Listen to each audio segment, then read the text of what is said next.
This is Daniel Poppy, host of How to Write Good. Thanks for listening to the following broadcast on Public House Media. This is Baxter Colburn, host of the Verse of the Day podcast on Public House Media. Thanks for listening to the following broadcast on Public House Media. Once you're done with this episode, I hope you'll come check out my show, Verse of the Day. In Verse of the Day, we talk about practical examples on how each verse in the Bible can be applied to our daily lives and draw us a little bit closer to all that God has to offer. A new show comes out every single day, so don't forget to subscribe on iTunes so you never miss an episode of Verse of the Day podcast. Thanks again for checking out the following broadcast on Public House Media.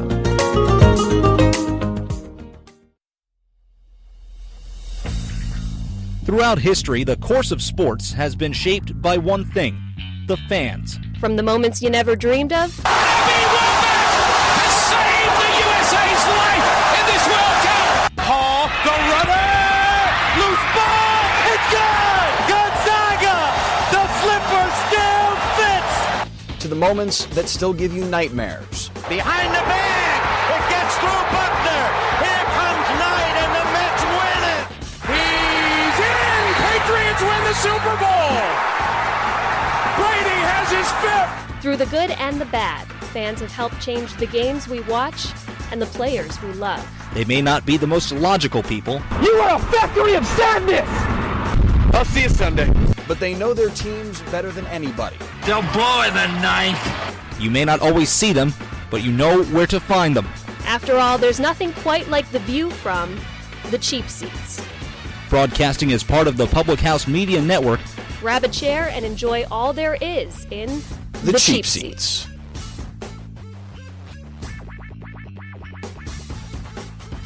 Hello, sports fans. Welcome to this Wednesday, the cheap seats here on Public House Media. Max Wolpoff, Jeffrey Chiles, bringing you our view from way up top in the rafters here on this Wednesday, April 11th, 2018.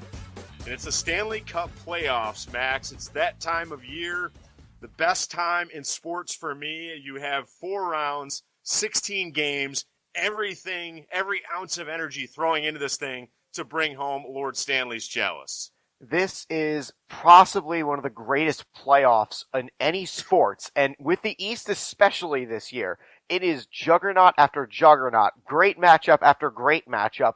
I really can't find one I don't like in this Eastern Conference. Yeah, there is a lot of great matchups, and you have some rivalries renewed in this Eastern Conference matchup this year, and we welcome you into the cheap seats as we do every Wednesday here on Public House Media. Max Wolpoff, Jeffrey Chiles. You can find me on Twitter at Jeff J. Chiles. You can follow us on Twitter at Public House Media, and then go ahead and like our Public House Media Cheap Seats podcast Facebook page. Max, give them your Twitter, why don't you? Yeah, it's MAX_WOLPOFF, and you'll hear a lot about me with the Washington Capitals because, again, I am from Maryland. It is what I do.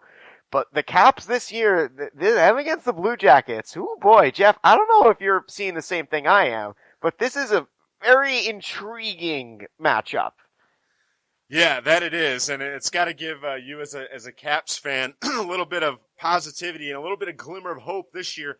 I think this year Washington sort of has flown underneath the radar a little bit. Excuse me. And they're not, not expected or maybe not have the expectations foisted upon them as we've seen in the past in Alexander Ovechkin and this team. But with this new format, they're playing Columbus, who has the wild card this year.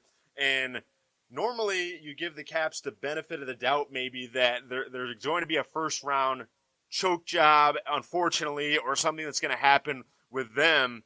But the team they're facing in Columbus is not any old average Columbus team. This is a team that finished off the year on quite a tear. They did, and Columbus does have a couple of things going for them they didn't have last year when they got trounced by Pittsburgh. Notably, Artemi Panarin on the left wing with Pierre-Luc Dubois as the top-line center. They really do have a very good, healthy lineup, and that's going to be a huge question mark, especially when we go out west and talk about the Wild and the Ducks.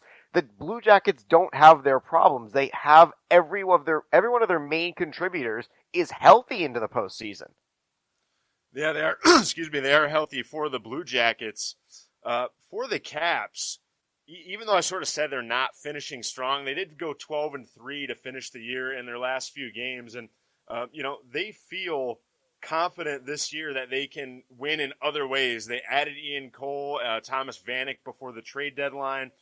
So the Caps have added a few other pieces as far as they are concerned. And even though I think I have some doubt about the Capitals and what they can do against a really, really good Columbus team, the Caps have maybe found ways to win in other ways.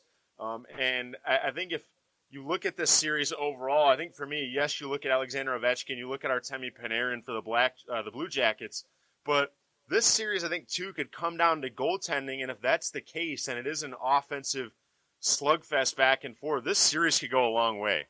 And with goaltending, you bring up a fantastic segue to the current controversy in Washington. Who do you start in Game 1? Philip Grubauer has been on fire, but he's the backup. Braden Holtby has had a down year, which, for him, a down year from a Vezina Trophy nomination a few years ago. Congratulations. Oh, woe is me.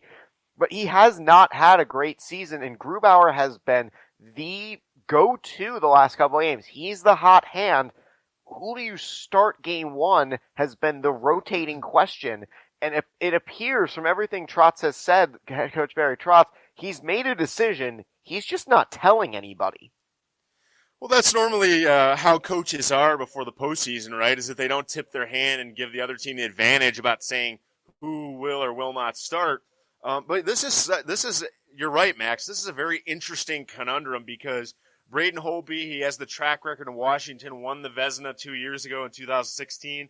But he had a really rough stretch there where he went 1-5-2 from about mid-February to early March. And then on the other side, in his last 20 starts, Grubauer, second in the league with a .932 save percentage, 2.06 goals against average. If it was you, Max, who are you starting against the Blue Jackets in this first round series? If this is me, I am probably pulling an all-nighter with coffee and Red Bull to try to figure this out and watching game tape and figuring out whether that last start of Holtby is really the Holtby we're going to get.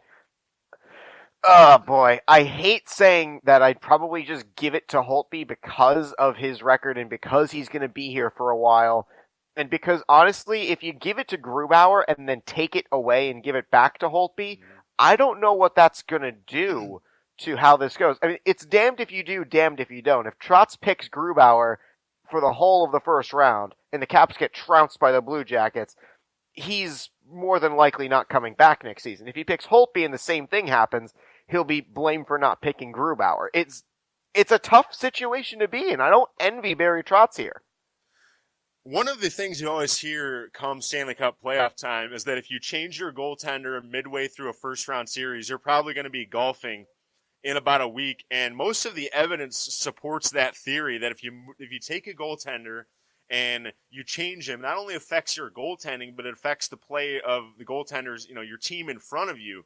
I mean, the only really instance I can think of that happening, I think maybe it happened to the Blackhawks, but in the Red Wings' last playoff run at 2008, they started the playoffs with Dominik Hasek.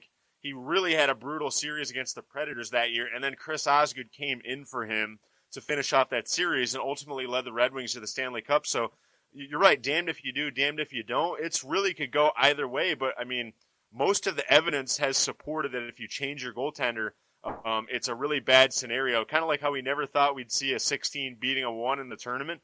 Like, the overwhelming amount of evidence says if you change your goaltender in the playoffs, you're toast. And yeah, the Capitals they've already hit the browned portion of their toast. I don't think they've blackened themselves out yet. Again, just pulling the metaphor a little deeper here. I don't think they've burned themselves with this conundrum. I think they are in danger of reaching that point, though. A few other notes about this series. I thought we can look at overarching themes for these series that we'll go through today in the Stanley Cup playoffs. This really could be, despite Panarin and Ovechkin, more of a defensive-minded series, and not just in the goaltending. Both these teams are a little bit more responsible defensively. We talked about the Jackets adding Ian Cole. Excuse me, but the Jackets also were last in the NHL in the power play about the last quarter of the year at 11%. And the Capitals don't shoot a ton either at the end of this series. They were averaging around 29 shots on goal a game. the last portion of the season. So these teams really could be, or this series could come down to who is better and cleaner in their own zone and who limits mistakes. And that mistake line is going to come down to the center matchup. And outside of maybe Dubois, I don't like the center matchup with anybody on Columbus. Nick Foligno, Mark Letestu, Alexander Wenberg versus Lars Eller, Nicholas Backstrom, and Chandler Stevenson or Jay Beagle. The Caps have the center matchup on paper at least won. Yeah, you're exactly right. And those are definitely some overmatching or I guess the Blue Jackets, I should say, are going to be overmatched down the middle in this series. We'll move on quickly to the rest of the series, but give me your quick prediction and how long the series will go. Caps in 6. Caps in 6, okay. Max has the Caps in 6. For me, I am going to stay with Washington, but I think this is going to go. I think this is going to go 7. I think Columbus is going to surprise some people. Again, I think it'll be more of a defensive series looking at this one, and whether it's Holtby or whomever in goal, I think it'll come down to goaltending. Washington in 7 games. All right, moving on to our next matchup in the East here as we take a look at the Stanley Cup Playoffs here in the cheap seats on Public House Media Network. The Battle of Pennsylvania, looking at our next matchup. This is going to be a fun series as these two Pennsylvania rivals renew their acquaintances. Number 2 seed Pittsburgh, 3 seed Philadelphia. State of Pennsylvania is going to be split down the middle in this series, and Pittsburgh in the regular season owned the Flyers in the 4 games. 2 of the games, Pittsburgh won by 4 or more goals, and then the other 2 went to overtime. But this should be a fantastic series. I'm really hoping that the playoff Flyers come to play and give the Penguins a run for their money. Last year, when it was expected that the Blue Jackets and Penguins might be a sleeper series, it ended up being just a whitewash in favor of the defending champions. Pittsburgh does have most of the matchups going their way. They've got 3 of the best players on the ice in Crosby, Malkin, and Kessel. Yeah, great. Thanks a lot, Pittsburgh. You can put an Olympian on every line and half your defense. Life is so hard for you. Whereas with Philadelphia, they do have Claude Giroux, and he had a tear to end of the season. The Flyers really could pull some surprises with how they match up. Yeah, they could, and they were a team that offensively during the year they went through some droughts, but overall we're a pretty talented team. Now you're right. I mean, Pittsburgh can throw an Olympian at you between Crosby, Malkin, and Kessler just about on every line. But hey, don't forget Letang and Mata. Yeah, Chris Letang and Mata. It's I mean, the Penguins have that kind of star power, but this, I think, looking at the series as a whole and knowing how brutal and how physical this will be between the lines, between the star power, I think that'll be a big portion to me that'll have an impact on this series. They haven't played since 2012 in the Stanley Cup Playoffs, but in the season series, you're right. It's the star power that was there. Crosby, 9 points in the whole season series. Giroux had 4 points against Pittsburgh this year. And each team is really going into the playoffs on a positive note. They won 4 of their final 5 games, so it's really who can carry that over into the postseason matchup. And the Penguins scored a lot against the Flyers in the season. They scored about 5 goals a game in their 4 games against the Flyers. They have a great offense, but man, I'm not looking past the defense of Shane Gostisbehere. I'm not looking past Andrew McDonald, Ivan Provorov, Brendan Manning, even Radko Gudas, who is pretty much a tailor-made playoff player with how physical he is. I'm not looking past the Flyers to give the Penguins at least a challenge. No, I think they will, and I think you have the added spice of the rivalry in there. That will be, just something really you can't measure in a playoff series. Sean Couturier, who going into the year wasn't a number 1 center for Philadelphia, and he just racked up the points. 76 points this year. He doubled his previous career high, and that sort of pushed Claude Giroux to the wing. But do you think that even with the Flyers really having that one big line that they can challenge the overall depth of Pittsburgh offensively? Not really, and most of that is because Pittsburgh's still got their cheap young forwards sprinkled throughout the lineup with Zach Austin Reese, a former Hobie Baker winner, on the fourth line. I really think the Penguins do have the advantage in just about every matchup, but still, the Flyers do have the ability to steal a game with how they've played since acquiring Peter Mrazek, really. They've had Michael Neuvirth on the shelf, and they've gotten decent enough goaltending that if they get one stolen game, if you give the Flyers an inch, they'll run a mile. Fly a mile, I should say. Max Wolpoff with his Flyer puns this morning. The tea is good this morning. This will be intriguing to me by the mere fact that Marc-Andre Fleury in Vegas now, he's been such a huge part of in goal for those Pittsburgh playoff runs in the Stanley Cup championships. But Matt Murray is now healthy for the Penguins. 22-9 this year, .928 save percentage in his career in the playoffs. And so no Fleury, it's all Matt Murray's job in goal now. But Philadelphia, it seems like we've been saying this about Philadelphia, and we've been watching Philly since the late 90s with Ron Hextall and Garth Snow. I mean, they always seem to have the goaltending question, right? Even after they added Mrazek from Detroit in the deadline, Brian Elliott will probably be the starter, but they still needed the combined efforts of four goaltenders. And I don't know if Philly's goaltending will be enough to take out the Penguins. And with the Penguins, they needed help. They needed to go all the way down to their ECHL goaltender from a few years ago just to drag them past the finish line when Matt Murray was injured. But Murray's healthy now. The Flyers, they're still facing questions. Pittsburgh doesn't have that question. They don't, and it should be very, very intriguing, this series. What's your final line for how the series is going to go? Well, my heart wants to say Flyers in 7, but my brain says Pittsburgh in 6. I'm right there with you. That's what I had written down. Penguins in 6 games. Pittsburgh, really defensively, they have to worry about Claude Giroux, who's been a machine the last part of the year, but Pittsburgh defense, they can contain him. I think they're going to move on in this series. We'll move on in our look at the Stanley Cup playoffs.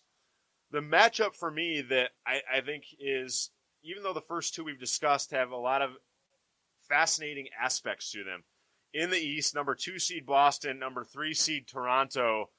This is an old school original 6 matchup. Toronto swept both of the games in the first two in the regular season, 1-goal games, and then teams traded a pair of back-to-back 4-1 games in the regular season. Boston was 29-10-6 in the last half of the year, and they have arguably one of the deepest lineups in the league. These two haven't played since 2013, but this should be a slobber knocker of a series. And in that 2013 series, I'm looking at the Maple Leafs roster. There are so few players left over from that team that this is a very new leaf for the Maple Leafs, no pun intended. New leaf? Yeah, they've turned over all of their goaltending. They now have Frederik Andersen leading the way. Their offense is completely revamped to focus on Austin Matthews, William Nylander, and Mitch Marner. The only guys I can really even remember from that 2013 run where they ended in heartbreaking 7th-game fashion was James Van Riemsdyk and Tyler Bozak. Those are the only guys really left on this Maple Leaf squad that can even remotely recall that Game 7 heartbreak. And that's still some added depth for Toronto with Bozak, but now this year, they have the new blood there, like you said, with William Nylander and Austin Matthews. Matthews finishing his second season in Toronto, 63 points. Marner had 69 points, even though he missed about 19 games during the year. But Matthews, in his first playoff series last year, was dynamite, 4 goals in 6 games. The Bruins with Marchand, some of the typical cast for them with David Krejci, and then they add Rick Nash. So there's a lot of new faces in this rivalry, and of course Toronto adding grizzled veteran Patrick Marleau to their lineup. Offensively, is it going to be Bruin just walking all over Toronto, or the young guns for the Leafs make some noise? I think now that Boston has a healthy defense in Charlie McAvoy and they've gotten a lot of players back, they still don't have Rick Nash back. But I really do think the Bruins will match up good on a couple of lines, but the Leafs forward depth, you go top to bottom in that lineup. They have Kasperi Kapanen on the 4th line. Are you serious? Toronto does have good forward depth. They have good scoring, and you put them on the power play, you don't even have a chance to get to Austin Matthews and the second unit because Mitch Marner is just doing the Mitch Marner thing and scoring on the first power play unit. People forget Matthews isn't on the first power play unit for Toronto, which is insane because he's easily their best player. He's their best player. On the first power play lineup. I mean, that's crazy. He's their best player, and nope, it's Marner who stirs the drink on the first unit. All right, really quickly, we'll look at the goaltending here and then take a break. We'll look at the Lightning and the Devils when we come back. But really quickly, Maple Leafs, for what seems like the first time in a long time since maybe Curtis Joseph, have some stability in goal with Frederik Andersen. Single-season Leafs record with 38 wins and a .918 save percentage. And he sort of covered up the holes from a kind of a leaky defense in front of him this year. And then on the other side, Tuukka Rask, who has had that number one job in Boston for a really long time. He's been dominant. In November 29th, back then, he went on a 21-game point streak. He went 19 wins in a row and a couple of ties, and then went 10-0-1 from late February to late March. So Tuukka Rask, to me, I think, is going to be able to outplay the lesser experienced Frederik Andersen, but don't count out the Leafs here. I'm not counting out Freddie for what he's able to do, because Freddie is unlike his backup Curtis McElhinney. Andersen will make a calm save. He's very good, whereas McElhinney is a little bit more like Dominic Hasek of, I got this, guys, as he's sprawled out like one of the French girls or something like that. Oh my God. With Rask, he definitely has the energy to do both styles, but he's more in control when he is calm. And if the defense in front of him, which is better than the Leafs defense, can stay the course and keep the puck to the periphery, Boston's got an advantage here. Yeah, I mean, the Leafs are really going to have to use some form of physical play to keep those big bad Bruin bodies outside of the, dirty areas in front of the net. Keep Boston outside of the paint and outside of the slot, I think, because Boston is so skilled offensively. They can skate on you, shoot the puck, and I just think it's going to be too much. When you think about all the pieces, McAvoy and Krejci and Nash coming back, it's going to be too much for Toronto. I think Toronto makes these games close, but I have Boston in a sweep. In a sweep? Really? Yeah. I mean, okay. I'm going to disagree with you. I think the Leafs take them in 6.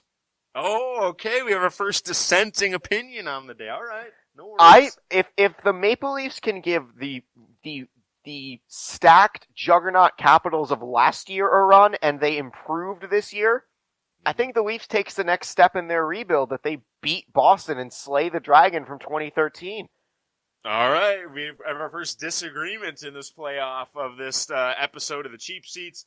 Max Wolpoff, Jeffrey Chiles. Quick break. When we come back, Devils and Lightning, another series that looks to be heavily favored for the Lightning, but can the Devils make some noise? We'll find out after this. You're listening to the Cheap Seats podcast on the Public House Media Network. What's up, everybody? This is Christian Heimel, host of Press Row here on Public House Media. Thanks for listening to the following broadcast on Public House Media. Once you're done with this episode, I hope you'll come check out my show, Press Row, where we talk about the biggest issues in sports with the analysts, experts, and reporters who cover them. No nonsense, hard-hitting interviews on the sports topics you're talking about. A new show comes out every single Thursday. And don't forget to subscribe on iTunes so you never miss an episode of Press Row.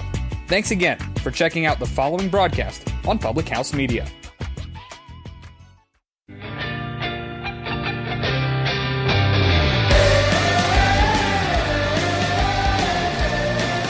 Hello, here in the Cheap Seats. Yes, that's the Tampa Bay Lightning goal song you're hearing in your ears in the background. Playoff time here, our Stanley Cup Playoff preview edition of the Cheap Seats. Max Wolpoff, Jeffrey Chiles.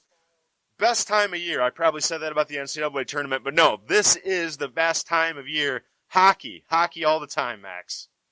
It absolutely is. And how about how Tampa has played the last couple of weeks? It's so interesting. We were ready to write them off as Eastern Conference champions a couple weeks ago, but goodness gracious, the Devils have turned on the Jets. They have the heat heading into this. No pun intended, right? Getting pretty hot there in New Jersey. But yeah, the Devils, and it's not just by virtue of Taylor Hall. They're finding other ways to score, other ways to win games. Tampa Bay, too, on a streak of their own. But it's fascinating to me that these two teams weren't even in the playoffs last year, both ravaged by injuries, and now they're back at it. It's great to see how it goes when you can go out of the playoffs like New Jersey did. And New Jersey wasn't a bad team when they finished poorly last year, but they won the top pick. They picked Nico Hischier, and he has really settled into a good role as a top line center. He had Marcus Johansson for a while, but Johansson's injured, and Johansson is a good player, but the Devils have really found an MVP-worthy candidate in Taylor Hall. 93 points for Hall and 39-goal season, and all those points were 41 more than Hischier, who had 52 points. Not a bad rookie year for Hischier. 20 goals, 32 assists. This series as a whole, I think New Jersey's speed can keep up with Tampa Bay in the series. Their overall skating ability, and the Devils, no mistake, they're underdogs in this year. They haven't been to the playoffs since the finals in 2012. And yes, I still call them the finals. It's not the final. But they got 11 players that haven't played in the playoffs, including their goaltender. What can they do in this series to even make this somewhat close? They have to really play their home game matchups well, because when you're the home team in hockey, you have a last change after a stoppage in play. And if John Cooper, the head coach of Tampa Bay, is going to throw out JT Miller, Steven Stamkos, Nikita Kucherov, their big gun, here's the Thunder line, they really have to trust whoever they throw out there to defend them, because Kucherov and Stamkos, Batman and Robin, you might even want to call them any superpower team that you want. They are the top two guys for Tampa Bay, and on defense, Victor Hedman is Victor Hedman. You're not going to get many by him. I think Tampa definitely has the firepower. While Tampa Bay cannot really contain one player, they can contain the rest of New Jersey. Yeah, Nikita Kucherov is always interesting to me. He played for the Lightning's AHL affiliate, the Syracuse Crunch, when I was a student at Syracuse, and I remember watching him and just marveling at his stick handling and what he can do with the puck. But you're right, Norris Trophy candidate Victor Hedman, as he is every year. I wanted him in a Red Wing uniform. Didn't happen. Few players can bottle up a player like Taylor Hall, like maybe Victor Hedman can. You're right, he's not going to contain him one-on-one, and the Lightning will have their problems, I think, in the series with Taylor Hall. But Hedman overall can block shots, can rush end-to-end, very fast skater, and a career-high 63 points for him this year and a plus 32. So Hedman, I think defensively, Tampa Bay's got too much depth here for the Devils too. They might win a game or two, but I think it's ultimately going to be Tampa Bay that's going to win out. I really think it'll be Tampa Bay in 5. I'm not giving the Devils much of a chance. They might win one here or here, but I don't see the Devils as this is their year. They're at least a year or two away with how they've stacked the team from being able to contend again. But this is a good first step for a Devils team that's disappointed the last few seasons. And a lot of contrarian people will point to the fact that, New Jersey beat Tampa 3 out of 4. Well, Tampa was a little bit banged up.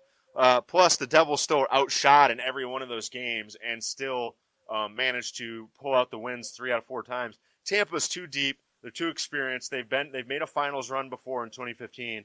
And you have to figure that Hedman will just cancel out Taylor Hall. He'll get his points, don't get me wrong. But I have Tampa Bay in 5 in this series. Okay, we agree again. Yeah. Moving on to the West, we're going to shift our attention to the Western Conference playoffs.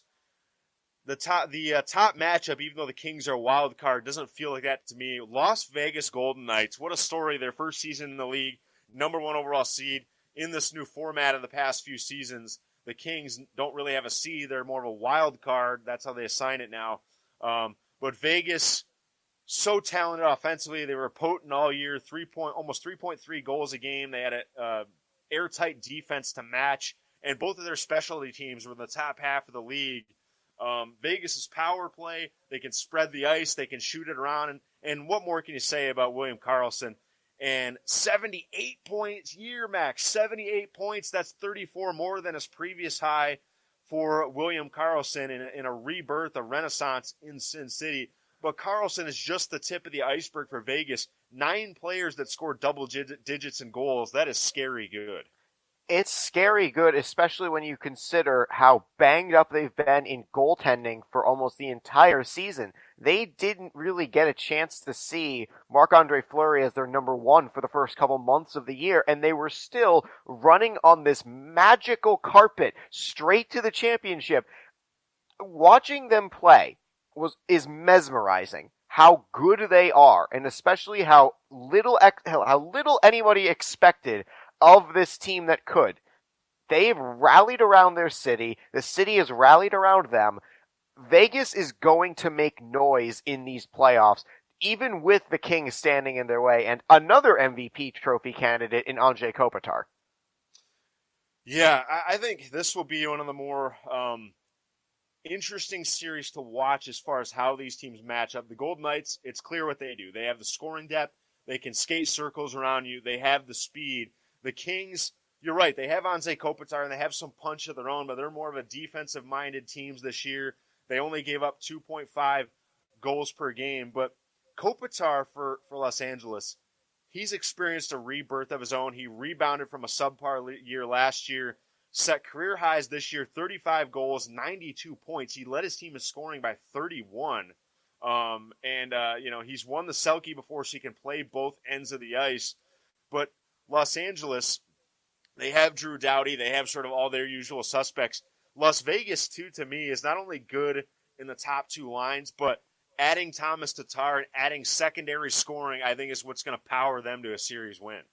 And so many people are looking at the Kings saying, they might, mostly because of how experienced they are. Go up and down the roster. Kopitar, Carter, Clifford, Doughty, Martinez, even Phaneuf with his limited playoff experience. They've got, and even Quick in net, Jonathan Quick, they've got playoff experience sprinkled throughout their lineup. They've been there before.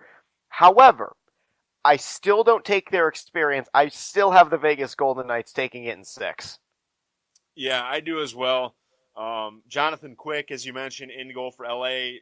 Marc-Andre Fleury. What a rebirth for him in Las Vegas. Should be a compelling season. I have Vegas in 6 as well. Wow, we agree for the 4th out of 5 series. I'm serious. I'm not just saying this. I wrote these down last night, and we're parroting each other. It's pretty remarkable. That's actually kind of incredible. I'm happy that we prepared separately for this segment then. Yes. We'll skip over a few series in the interest of time. We will revisit them later. But really quickly, as we wrap up this portion of the Western preview, number 2 seed Anaheim, number 3 seed San Jose. Boy, this is a classic rivalry renewed. If you're on the East Coast, you probably haven't watched this in the past. I remember staying up for a lot of those Duck-Shark series back in the day with Paul Kariya, Owen Nolan. The characters are a little bit different this time around, but that hatred and that intensity out on the West Coast stays the same. What interests me with this series is how injured the Ducks are. They still have Cam Fowler and one of their better goalies, John Gibson, out. And that's going to play a huge factor for how far they go as to when they get them back. I think they'll have plenty of chances to get through. They still have Ryan Getzlaf and Corey Perry, and they are playoff machines. They know the rule book in the playoffs. Getzlaf and Perry have got to be 2 of the most annoying players that have ever played in the Stanley Cup playoffs. The playoff rule book, and for anyone who's never watched hockey, if you watch a playoff game and then watch a regular season game, you might be convinced they're playing 2 separate sports. The rules are different. Getzlaf and Perry know those rules. That's part of what gives the Ducks a huge edge here. It does, but these teams who are just separated by 1 point in the standings in the regular season, Anaheim passed San Jose, or I believe it's the other way around, on the last day of the season. But now the Sharks have a veteran presence in a scorer in Evander Kane, getting him from the Sabres in that deal. And now the Ducks, maybe that adds a little bit of more motivation to them that they finally want to take down San Jose, who's enjoyed a little bit more postseason success than them in the last few years. And with San Jose up and down their lineup, they still have most of their core from their Stanley Cup run a couple seasons ago. I really think the Teal Giants out there in the SAP Center, they know how to win this game. They know how to beat the Sharks. I'm picking the Sharks, but I think this is going to go 7. I think it'll be 7 entertaining games nonetheless. Boy, this one should be. I mean, it seems like we've said this about all these matchups. There's so many intriguing matchups. Even for me as a Detroit fan, my team isn't in the playoffs, but you have in-state rivalries. You have a new rivalry in Vegas and Los Angeles. And this series overall, you're right. The Ducks have dealt with injuries to John Gibson, missed all those games. They still have Ryan Miller on the roster, who was undefeated when he started at the Honda Center. Finally, sort of my final look at this series between Anaheim and San Jose. I think John Gibson, if he can get healthy, is going to be able to ascend to that next level in this series. Is he going to do enough? I think he'll do enough to get a win or come close to a win in this series, but it will go 7. I have San Jose in 7 games. Wow, 5 out of 6 now that we've agreed on things. Yeah, it's not coincidence. I wrote this down. I could show it to you later. Okay. But man, great series overall, a great overall look at the Stanley Cup playoffs, and I am ready for playoff hockey. I absolutely am ready. I mean, I'm going to be not sleeping for a while because these Ducks-Sharks games are going to be too entertaining. Tell me it's not going to be entertaining that Corey Perry and Ryan Getzlaff are going to be up against Jonas Donskoy and Joe Pavelski and Evander Kane, the big bodies and the scrums after the whistle. I am ready for the hatred of the California Turnpike rivalry. Max is ready for freeway. the hatred. Freeway. Sorry. Not the Subway series, the Freeway series. No, I'm just kidding. Anaheim and San Jose. We will take a break right now. A few things we're going to get to in the next couple of segments. NBA update and a look at some of the major storylines around the association. Our Weird Wednesday, of course, and our poll question. That and more on the other side. You're listening to the Cheap Seats here on Wednesday, April 11th on the Public House Media Network. This is Ryan Pierce, host of Completely Serious here on Public House Media. Thanks for listening to the following broadcast on Public House Media. Once you're done with this episode, I hope you'll come check out my show, Completely Serious, where we talk about sports and have fun with great guests. Don't forget to subscribe on iTunes so you'll never miss an episode of Completely Serious. Thanks again for checking out the following broadcast on Public House Media.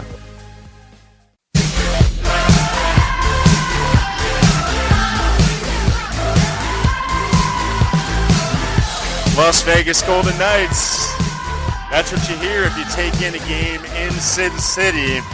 Panic at the Disco, Max. No panic for William Karlsson and the Golden Knights. They are entering the playoffs on quite a roll as we... my mistake, we're sort of wrapping up the playoffs in this segment. I got a little bit ahead of myself there.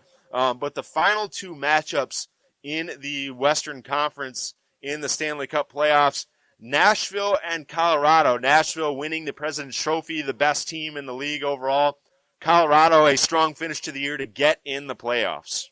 And Colorado has been a great turnaround. Last season, there was no way anything could go right for the Avalanche. They lost players, they lost talent, they lost interest, and they just kept losing games. Nothing was going right for Colorado last year. This year, a lot more went right. Look where they are. They're not as bad as they were last season, and this season is a good proof.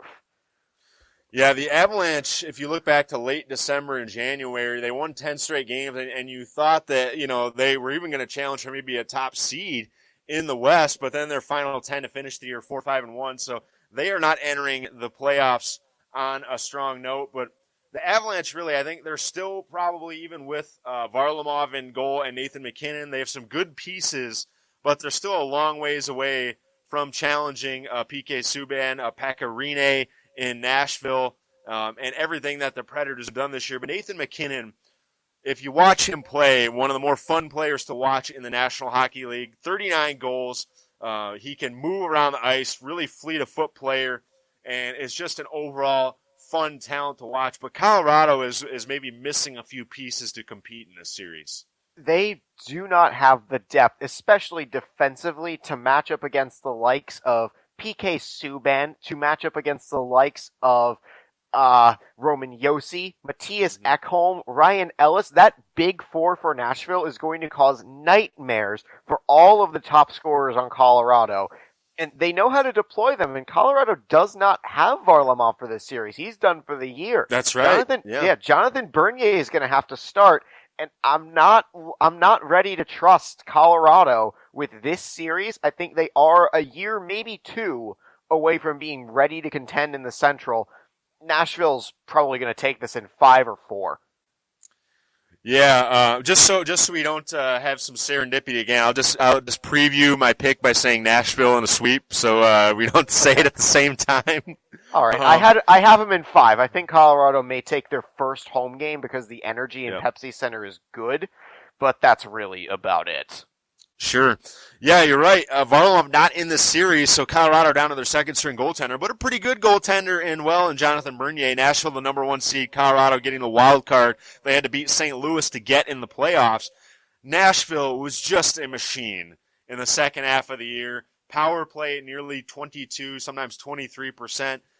Philip Forsberg for them, quietly even, you could say, surprising some people with a 64-point overall season. And then you factor in Ryan Ellis and that monstrous blue line that will chew you up and spit you out, narrate you skate over the blue line and merely enter their zone. They're mean, they're physical, they're skilled, you're not going to score on them in the playoffs. It's going to be really hard for the Avalanche, even with Nathan McKinnon, to score enough on Pekka Rinne, and then this defense, because you get by the defense, then you have Pekka Rinne, who had a career-high 8 shutouts this season. I just think Nashville is too deep on the blue line, too skilled. Nashville in a sweep. Yeah, I still give Colorado maybe one game where they steal it, but good luck. Good luck, Avalanche. You're going to need it. All right, our next matchup in the West as we round out our playoff previews and our conversation this morning here in the cheap seats on the Public House Media Network. Max Wolpoff, Jeffrey Chiles in the big chairs today. Number 2 seed Winnipeg, number 3 seed Minnesota Wild. Jets kind of overshadowed by Vegas. They're the second best team in the West all year, and they can really throw the kitchen sink at you. They got a great offense, stout defense, stellar goaltending back there in net. This series, like all of them, I mean, none of these series really, like I have that sweep with Nashville and I have the other sweep from what I said earlier, but I still think all these series are going to be some of the more captivating we've seen in the playoffs in some time. It's going to be great to see the Winnipeg offense finally come through to fruition. Like, they've had the pieces there for a while. They've had Mark Scheifele, they've had Nikolai Ehlers, but after they drafted Patrick Laine, it took him a year to really get into full form, and Laine's ready to tear it up. He finished, I think, second to Alex Ovechkin and Rocket Richard scoring this year. I'm ready to see playoff Patrick Laine. Winnipeg is going to be hopping for this first game. They are ready for this. They're ready for the Jets to finally be good again. And Winnipeg is a good team. Yeah, Winnipeg, who won 3 of 4, mind you, against Minnesota in the regular season, that outstanding electric atmosphere that they have. Minnesota likes their hockey too, pretty big matchup, but this is good for a lot of reasons, and it's an interdivisional matchup in the first round, and we have our own thoughts we'll get to later in the show about playoff matchups, or I guess how the NHL seeds the playoffs and what they plan to do. But the Jets come at you so deep. Their D can matriculate the puck up the ice. They have a really active defense that can move the puck there with Jacob Trouba, Michigan Wolverine. Shout out there to Trouba. And all the talk is about Patrick Laine and what they can do offensively, but they have a very active D that can cause problems for Minnesota. And Minnesota is going to be hampered in this series by not having one of their big guns in not having Ryan Suter. Ryan Suter being out is going to severely damage any hope of a deep run for Minnesota. They do still have Eric Stahl as a great star power, and they still have a good goaltender in Devin Dubnyk. But Minnesota does not compare today with the lineup they have to the lineup Winnipeg has. I think Winnipeg takes this one in 5.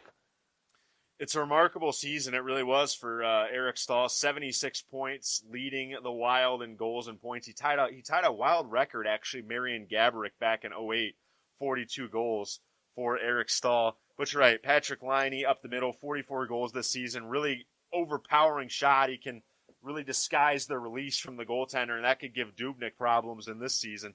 And then also leading the NHL in power play goals with 20. Really quick, we will recap our picks in the first round here in the Stanley Cup playoffs. I had Vegas in 6 over LA, Nashville sweeping Colorado this series, which we didn't give our picks. Winnipeg in 6 games versus their division rival. San Jose in 7 games in a classic with Anaheim. And then to the east, Washington taking out Columbus in 7 games. Pittsburgh winning the state of Pennsylvania in 6 games. Tampa Bay in 5, and then Boston in a sweep over Toronto. Yeah, the only one that we really disagree with, aside from maybe the games in some of these series, I have the Leafs beating the Bruins. I really think the Leafs are ready to take that next step in their rebuild. I think they've got a tough matchup if they play the Lightning in the next round, but I think they're ready to take that step. All right, Max is much more bullish on the Toronto Maple Leafs than I. Not going to downgrade their talent. They're a very talented team with Austin Matthews and Mitch Marner for sure. But for this poll question, and we have a poll question for you every Wednesday here on the Cheap Seats. We'll also get into our playoff format and how we might change the format of the Stanley Cup playoffs. But our poll question today, and we can offer our thoughts here in this briefly. Postseason success, and there's talks in this about, of course, the NBA with James Harden, and a lot of people thought that he or LeBron James should have won the MVP last year in the NBA, but in the NHL, and you can apply this to every sport, should postseason success matter in MVP voting? Like, will the Golden Knights have to make the conference finals in the West, or make the finals for William Karlsson to, have a chance at earning the Hart Trophy as league MVP, or should you just keep the playoff success out of it and just base it all in the regular season? I think for me that playoff success should play a small part, but ultimately the Hart Trophy always in the past has been based on the regular season. Keep it that way and only maybe factor in playoff success a little bit. Kind of like how college football didn't vote on the national champion until they voted on it before the playoffs and then changed it later. I think you should keep the MVP voting to regular season performance. They should keep it to regular season performance, but it should not just be guy gets his team into the playoffs, here you go, in the case of Taylor Hall or Anze Kopitar. I think there's a serious argument to be made for Connor McDavid being the MVP of the league, but the Oilers missed the playoffs by a lot, and that is going to hurt him a lot in the writers' vote. The thing there, too, is that playoff misses, no matter the sport, hurt a team because it's always out of sight, out of mind, right? Like Connor McDavid did Connor McDavid things this year and was one of the best players in the league offensively. Arguably, and in a lot of cases, you could say inarguably the best player in the league, although William Karlsson, Taylor Hall, fantastic years. But the writers, the media, fans, everybody else, nobody's going to be thinking about Connor McDavid because he's not on my television set. The Oilers are not in the playoffs. And there's a good thing that the voting for the Hart Trophy has to be done before the playoffs begin. That's partially because everyone was able to watch every team and see every player. McDavid has a serious case, and I think he'll finish top 3, but the recent push for Taylor Hall is probably going to put him over the top. He's been explosive in the last few games. Do you know what he averaged or what he scored like the last 5-10 games? It was something astronomical. Are you asking me because you know the answer, or are you asking me for an answer? No, I don't know. I was asking you if you knew, or you knew roundabout what the ballpark number was. I do not, but I know he had 20-something games in a row with a point, which was apparently an NHL record. That's pretty good. We might not be able to pinpoint the exact number, but NHL records are pretty good as well. Yeah, they are, and I really think Hall has locked it up. Even with Kopitar having a great season in LA, the recency bias is going to give Hall a lot of votes. All right, moving on to our next half of this segment. Max, there's been some talk this year, fans in the media, and people wanting to see the format change. Before, 2013, 2014, the playoffs were always Western Conference, Eastern Conference, top 8 seeds, so you had 1 versus 8, 2 versus 7, 3 versus 6, etc. And the last 3-4 years, you've now moved to this 4 super division format where the number 1 seed will take on the last team in, kind of like the tournament. The last seed to get in and face the number 1 seed. And we've seen that this year play out with Los Angeles and New Jersey. But the playoffs, I think, can be changed. And here's what I'd like to see happen. I'd like to see this stay the same, but I'd like to see the second round and beyond reseeded so that you're getting some of your better matchups and you're delaying delaying that gratification so that you get some better matchups in the second round. And you're not just seeing all the better teams knocked out in those first rounds, because if it is like if it'll go like it stands right now, you potentially wouldn't, you might see now, but you wouldn't see Toronto or Tampa Bay or Boston, Tampa Bay. You really, I think, would miss out on this year if you look at it. You'd miss out on maybe a Washington-Pittsburgh series in that second round or beyond. And I'd like to see those better teams, more quality teams, playing each other in the conference finals, because who wouldn't want to see Capitals, Penguins again in the finals, or Tampa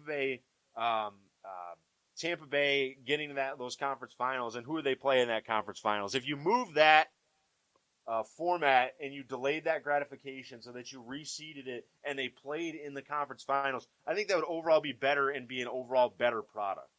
Why add an extra step? Ditch this format. For the second year in a row, it was Capitals Penguins in the second round, and that was the Eastern Conference Finals. I don't care about the lack of effort that anyone else showed in the finals.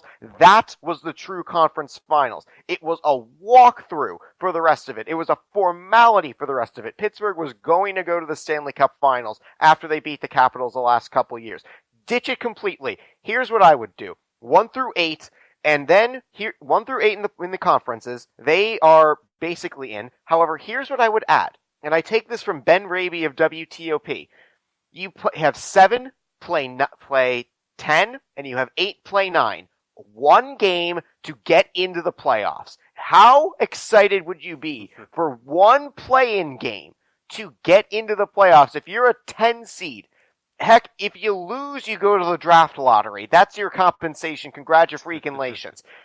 7 through 10 play-in games. How excited is it for one game to get in? 1 game. That would be phenomenal. And whether you're comparing it to the Nuggets and the Timberwolves, who have a winner-take-all in the NBA, or you're talking about Minnesota-Detroit game 163 in 2009 to make the playoffs, those extra added games and that extra layer of drama to see who gets in when they otherwise would be already past the cutoff point and they wouldn't get in would be great. I think you have a really good idea. I still would like to see it reseeded.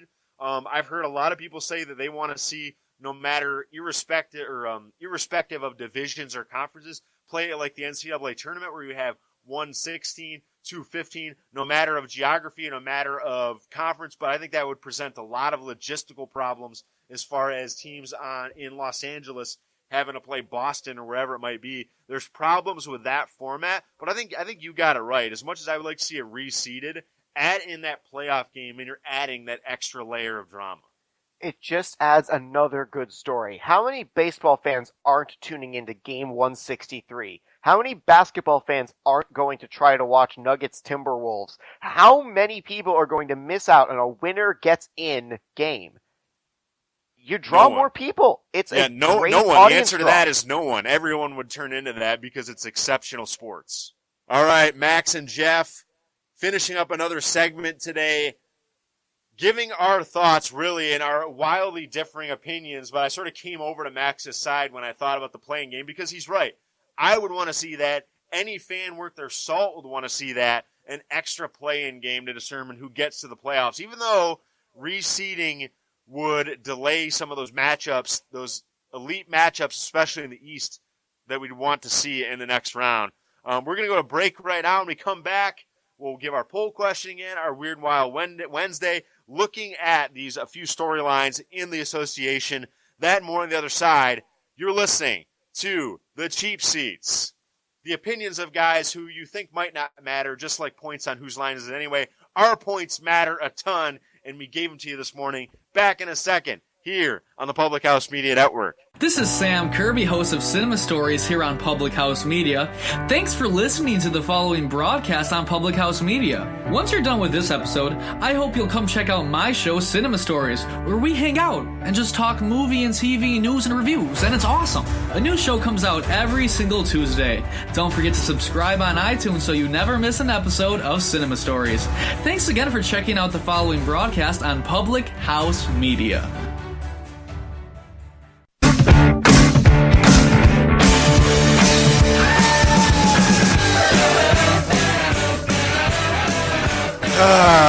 Welcome back to the Cheap Seats. Max Wolpoff, Jeffrey Chiles. If you can sense some of my displeasure, it's our producer Christian Heimel adding that song to the rejoin. The song that I hate, the Blackhawks goal song that conjures up so many evil memories of that franchise winning in the playoffs, winning Stanley Cups, just pure evil.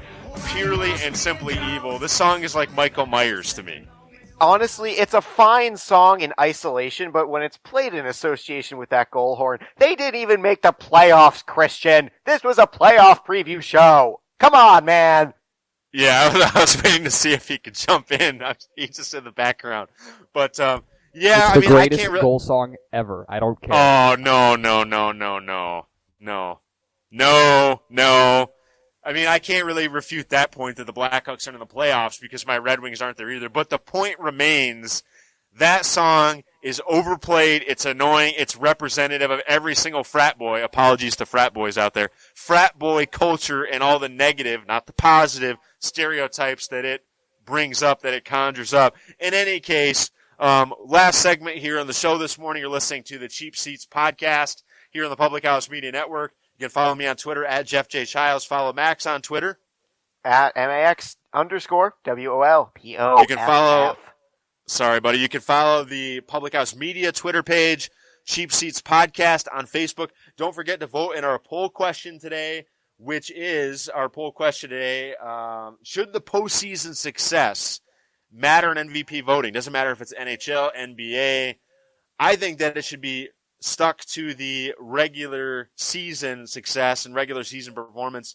Max thinks that, what did you say? That you thought a portion of it could be taken from that, but that the voting should come before the postseason. I think it depends on if the player can get the team into the playoffs, that should be factored in, but the voting has to stop before the postseason begins because there's already a playoff MVP award. Let that sit as it is. Yeah. Yeah, you have the MVP in the NBA. You have Super Bowl MVP of the Conn Smythe in the NHL. Leave those two separate. Make sure that the regular season MVP is based on regular season performance. That's where we stand. You can go vote in that question on our poll question on our Facebook page, Cheap Seats Sports Podcast.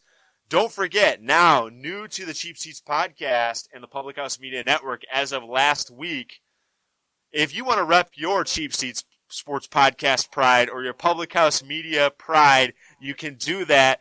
You can rep that with just about any article of clothing, any coffee mug, heck, any car decal, and you can cover your baby seat in your car for your infant in Cheap Seat Sports Podcast or the Public House Media Network paraphernalia. Don't forget, that helps us, our show, and our network. That helps Max and I as we host this show and make it possible every week. Go buy yourself some gear. Go get that Public House Media swag. Yeah, I'm getting a laptop sticker, that's for sure. Max is ready. I think I'm going to get myself something, too, to be determined. Might get myself a Public House Media hoodie, like them hoodies. But go to the store, provide some patronage to the Public House Media Network. Really quickly, Max, looking at the NBA tonight, we talked about it, teased it a little bit in the Stanley Cup Playoff section there. You said that for the playoff format to change, you would like to see a winner-take-all game between, like, what was it, an 8 and a 10 seed? I would love to see 7 play 10 and 8 play 9 in a play-in game. I would love to see it. Well, you will see it if you tune in tonight in the NBA. The Denver Nuggets and Minnesota Timberwolves winner-take-all game goes to the playoffs for the right to be roundly destroyed by the Houston Rockets. Yeah, but still, you get a couple of home playoff dates, and this is still important. It's going to be important for the development of the young players on both Denver and Minnesota to at least get into the playoffs and realize, oh, that's what this is like. Yeah, I mean, both those franchises have not been there in the postseason in a while. And again, it's like we talked about in our previous segment, you can't think of a better way to kick off the playoffs than these two playing in a winner-take-all game. Who do you got in this one? Oof. That's a fantastic question for the person that has made a running of not being great at basketball, but I've got to go recency bias here. I think Denver, with their 6-game winning streak heading into tonight, has a lot going their way. I'm sorry to say to Minnesota, I don't know if you're going to make it. Denver is playing really good basketball right now. And the Timberwolves, I believe, correct me if I'm wrong, dealing with some injuries right now. Don't they have a few players out? You're probably asking the wrong dude. Yeah. Yeah, I think they dealt with some injuries in the latter part of the year. That could certainly play a factor in this game. But Denver, Minnesota, tune in tonight. Winner goes to the NBA playoffs. Finally, wrapping up our show this Wednesday morning, our Weird and Wild Wednesday. Max, why don't you kick it off for us today? What was the strangest story you found on the internet? So, I'm a huge wrestling fan. And anyone who knows me knows that I spent way too much time watching the entirety of WrestleMania, including the 3-hour preview show on WWE Network on Sunday. I think one of the best stories to come out of WrestleMania wasn't Charlotte beating Asuka, it wasn't John Cena getting demolished by The Undertaker, it was Braun Strowman picking a kid out of the crowd to be his tag team partner. I loved this. I was laughing so hard through the whole match. But the best part about this story, the kid, Nicholas, is the son of a WWE referee. That's a fantastic story. I mean, you know, a lot of those things are those storylines. I used to watch pro wrestling until I was about 19, 20. And yeah, I know wrestling fans or people that hate wrestling. It's great though. You got to enjoy it. That kid was planted there as part of the storyline, but you can't deny the joy you felt watching him be taken out of the crowd by Roman Reigns and put into the ring. Braun Strowman.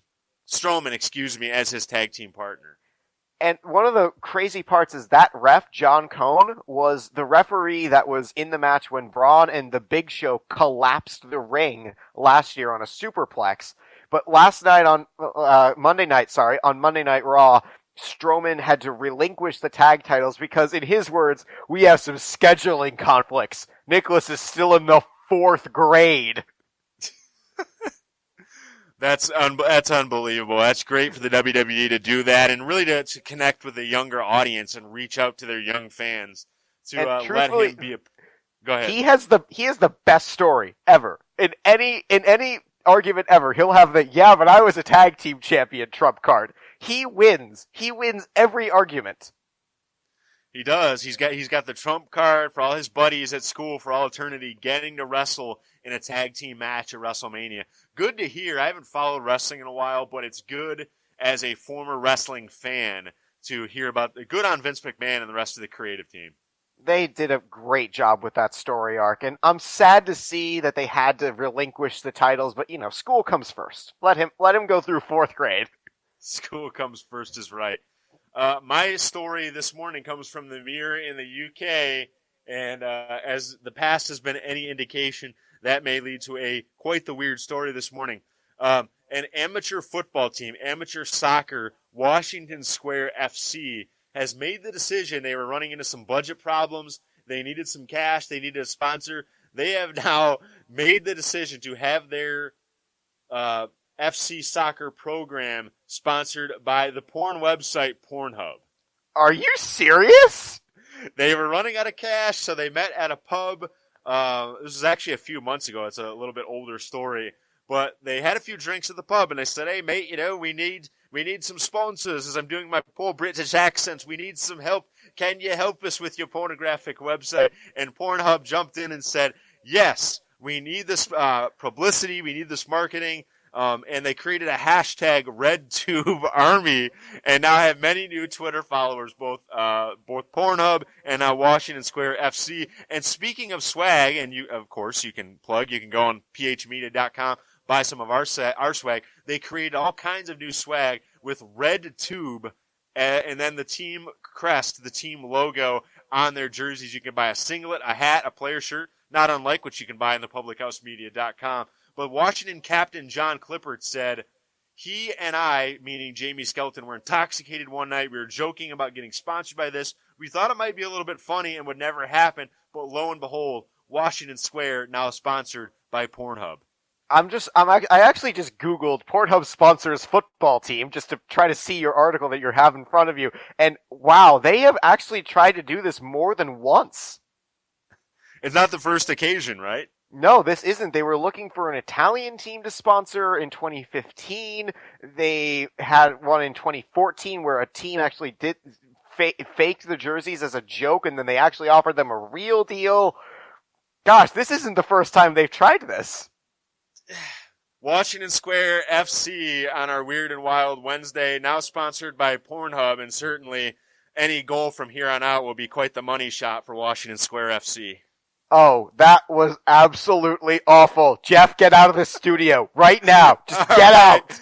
All right, that wraps it up here on the Cheap Seat Sports Podcast. Having a little fun this Wednesday morning, as we always do on the Public House Media Network. Stanley Cup Playoffs, a little bit of NBA. Format changes, go vote in our poll question. Does the regular season MVP, should it have as much bearing on their postseason performance?